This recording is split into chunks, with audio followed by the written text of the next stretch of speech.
Etsika guavana petraka androany ahetro vatana fanalaza lima mitoetra nataony tarana sofondro zay mitady mifafameko anazy mifafapo antsy mahay mandray anazy io apasiko ny sody antao atse sofana tetsika guavana za mametoky amlima zay taratra no avy apetsika andra lasana papy tondra anazy amy tontolo hafa noho ny hafa rapikasy mametraka azy solo teny maintsy fotsomena karana sandra fatano fantatra andimany lalana petraka miavatra toroko apasy io anazy ny asa soratra vokatra ny lasa petraka ny teny de sofo mahelo petrika guavana petraka helo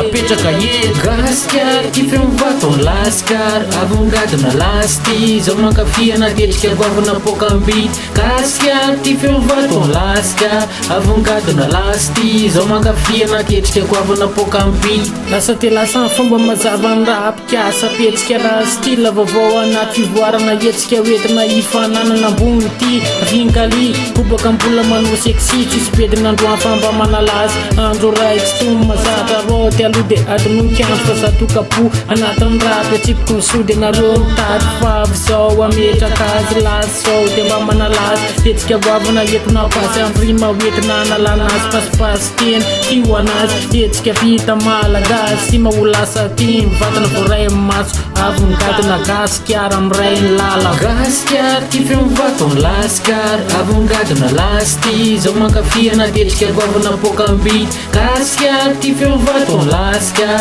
avongadina lasty zao mankafiana tetrika guavana pokambity movo maripaka anaty afanany loza tsika mitady anzany fetsika guavana eto mivatana milima elsama eto mitatana lasty zao mankafi pokambity mafondrana tsika anaraka movo ampispisy tosika avy aminareo tivoaka mfeo venodiky feo farapo mpiseo foangaskar tify mivato ny laskar avongadina lasty zao mankafiana tetsika guavana pokambity gaskar tify mivato ny laskar avongadina lasty zao mankafiana tetsika guavana pokambity mampifondrana tsika ay